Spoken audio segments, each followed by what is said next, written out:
Hey, welcome to the Blueprint Underwriting Monthly Education Series. My name is Mike Whitbeck, one of the co-founders of Blueprint, and we're coming back out to you. We've been doing a lot more training and teaching on a kind of closed door private level, but we've decided to start getting out there in the industry and creating some of these resources, for free for the general public to use and to see if we can help out. Again, my name is Mike. Just going through a few topics today. But a quick background on myself, I've actually been in the mortgage business since 1994, so going on like 29 years, of which I spent about 25 as an underwriter. So a lot of years managing underwriters, training underwriters, chief credit officer, risk analysis, that kind of thing.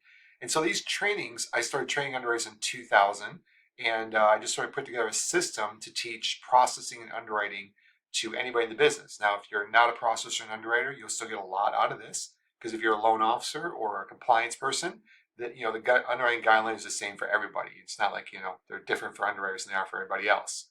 Okay, well, let's just go over today's training and we'll talk about topics.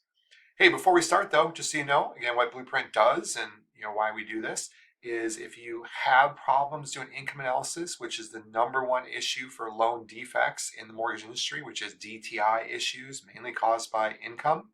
We have a tool for that. You can check us out at getblueprint.io. Check out Income Expert. It's fast, compliant, and our income worksheets are accepted by all agencies. All right. So our email is info@getblueprint.io, and you can check out Income Expert and Income Expert Plus. All right, that's it for my little starting commercial. Let's get into the program. All right.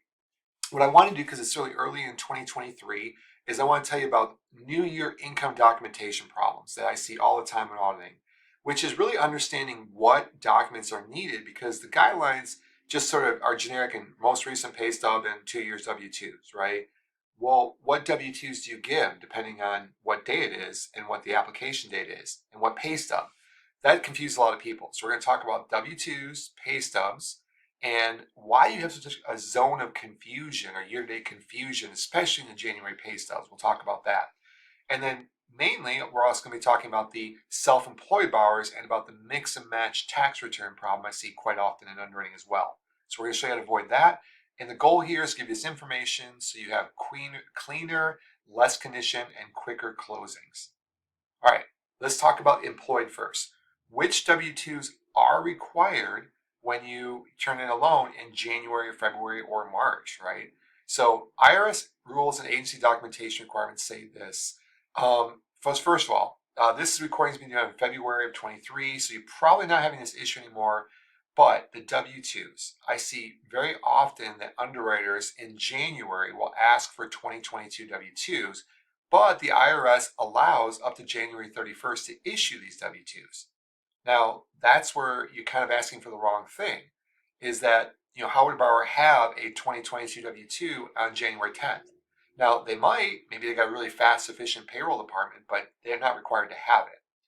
Now, the terms that agencies use, and that's why it's generic, is they say the terms, hey, get the borrower's most recent year W-2 and previous year W-2, right? So, well, what is the most recent year and previous year W-2? And that's the question we're trying to answer here today. What is the most recent? Well, if it's February 1st, 2022, so that's the day after the required to be issued in 2022, all the way up to January 31st, 2023, it's the 2021 W-2, not the 22. Because in theory, they may not have gotten their 2022 W-2 before January 31st. Now, next year, from February 1st, 2023 to January 31st, 2024, it is 2022, all right? Because these are being issued, the 2022 returns are issued February 1st or earlier, actually January 31st or earlier. So you got to remember they're a bit staggered. That's what we mean by most recent. Now, hey, good news. If you have an application date that says, hey, the borrower got their W-2 for 2022 in mid-January, well then great. If you have it, you can definitely turn it in, not a problem. Now the second term is previous year. Well, it's easy. Take the previous year is the current year minus 1, right? So if you have a 2022, it's 21. If you don't have your 2022 yet, it's the 21 is the most recent, then 2020 is the previous year, right? Same kind of theory when we talk about tax returns in a minute. All right. So it's situation awareness. Let's talk about situation awareness with pay stubs and W-2s. Now, the way that underwriting works and compliance works is you got to have situation awareness of what the application date is, not your underwriting date. Now, 2023 is proven to be a slow start to a year. We had big downfall in volume in 2022. So you probably don't have 2-week turn times or things like that. If you did, these things would be more of an issue. But here's the first scenario. If you have an application dated 1/15/23, the pay stub that you would, in theory ask for is the 1/15, the 21 W-2, and the 20 W-2, because they would not have the 22 W-2 yet in theory. So now the problem is we're missing all of the 2022 data because we have 23, 21, and 20. The way you correct that is to ask for the last pay stub in December along with the current pay stub. Now, there is a rule that says, at application, as long as the pay stub's not over 30 days old, you only need that one.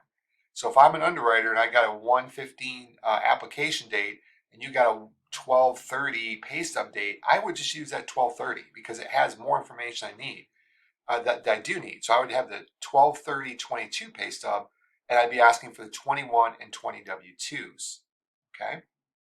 So you got to make sure you're not missing that big gap in data. Now, another thing that's created by this crossover, I call it the zone of confusion in January.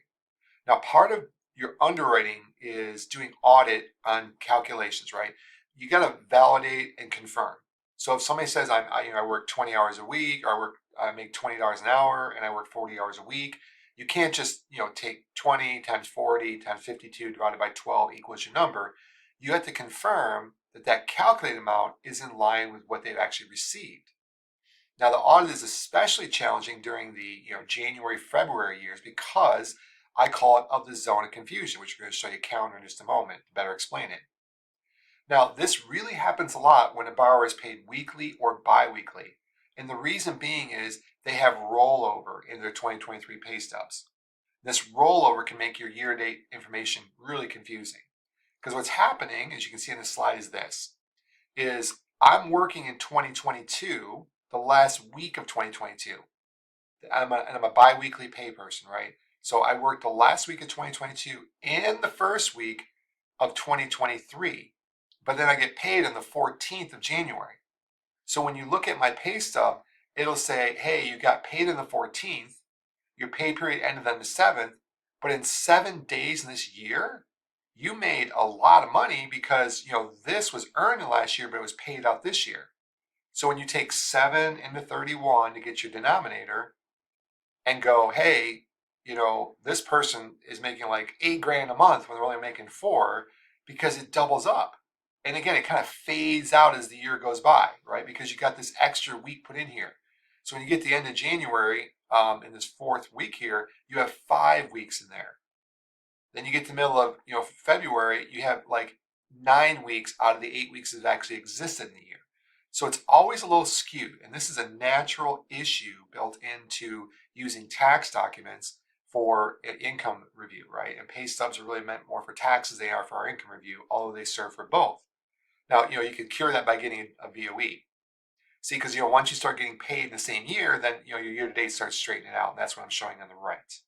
So we get a zone of confusion because we get this pay that gets pushed into the next year, which again makes things a little wonky or elevated in there. So that's why you see high year-to-date elevations. All right. Now, which tax returns required? Now, this is a big question. This goes on for the first few months, and probably up to October with the extensions. But the IRS rules and agency requirements say this. When you read the guidelines, it says the term says most recent and previous year. Right? They'll explain either most recent 2 years or whatever. So what is the most recent year and what's the previous year? Now, for tax returns, it goes from April 16th or whenever the filing date is. It moves up or down a couple of days every year now. It used to be the 15th no matter what. So from April 16th, 2022 till April 15th in theory, or 14th, the day before, 2023, the most recent year is actually 21. A business owner is not required to file their taxes until April 15th, 2023, which would be their 2022 returns. And again, the previous, the next year layer would be like next year when we get to April, the 2022 returns will be done early in 24, right? Or I'm sorry, the 2023 returns will be done early in 24. But the problem is the first few months of the year, the 2022 returns are going to be the most active. So when you're conditioning for a self-employed borrower, you have to look at the app date and go, oh, it's in March of 2023. That means the 21 and 20 are most active unless the borrowers file the returns. Now, the thing about filing returns you got to be careful is, remember, you got to get a 4506 form and you got to validate tax transcripts. So if you turn it in and they haven't, they just filed their taxes or they haven't done it yet, you might have to wait 6 to 8 weeks before they actually record them. It's going to slow your deal down. Now, if you need those income, great. I'm not saying hide or lie anything. I'm just saying be aware of the problem. If your borrower says, hey, I just turned my taxes in yesterday, you might have a little delay in closing. Might be a problem, right? Especially if you're using the most recent year, or the newest year, a 22, 21 at this point. All right. Now, again, got a little typo in my demonstration. What is the previous year? I meant to say tax returns there. Take the most recent year tax return minus 1. Okay. Now, big last thing for you today in this quick trading session. Very important about business taxes. I see this all the time. Okay, look, if you are done with your personal taxes, you have to have your business done. The only exception to that is the 1120, where you can actually have an extension because that's a full corporation. Logically, it makes sense. How would you be able to file your personal taxes and explain to the IRS what you do or don't owe if they don't know how much you earn from your business? So I've seen people many times say, hey, I've got my 2022 business taxes I want to use because they're better than 21, but the borrower has not finished their personal return. Then you can't use them. Until they file their personal return, the year have not advanced. So if you have not filed your 2022 returns, you cannot use the 2022 business returns. Because the only way to know if you actually filed your 2022 business returns for a 1065, 1120S, and 1120 is if you filed your personal. Now, again, the exception is the 1120. That business return can be amended or waiting because all you take is the W-2 out of it. So it doesn't really help you with a little, special rule or exception it gets because it's not, you can't, again, use 22 business returns from 1120 with 21 personal taxes filed. It doesn't work that way. You have to file the same year. You cannot mix and match tax returns. It causes problems all the time. All right, that's it for our quick, underwriting monthly education series. If you are looking for processing earning training, you want to sharpen up your skills. I always teach, I call it the 10-step underwriting method, where we break a loan down from step 1, getting an app, reading the story, to credit, to income, to debts, all that good stuff around the racetrack and get your conditions. So whether you're a loan officer, processor, or underwriter, you can definitely sharpen your game up. In this business, hey, we cannot afford to lose any deals, right? If you're getting loans turned down because you turn into an underwriter that's maybe not as skilled as they should be, I'd hate to see you lose your 1 of 3 deals you get this month. When you could do 10, 12 loans a month because it was so busy, you might just be like, hey, just move on. But now with the the 2023 and 2022 slowdown, you got to make sure. You should be always doing it, but it's really important now. So if this training, it's a few $100s for an 8-week training with all kinds of sessions. We do it online, recorded. Reach out, let us know. All right, I hope it's been helpful. Again, my name is Mike, and I'm with Blueprint Solutions, and we will put this up on YouTube and reach out and let us know how we can help. Thanks. Have a great day.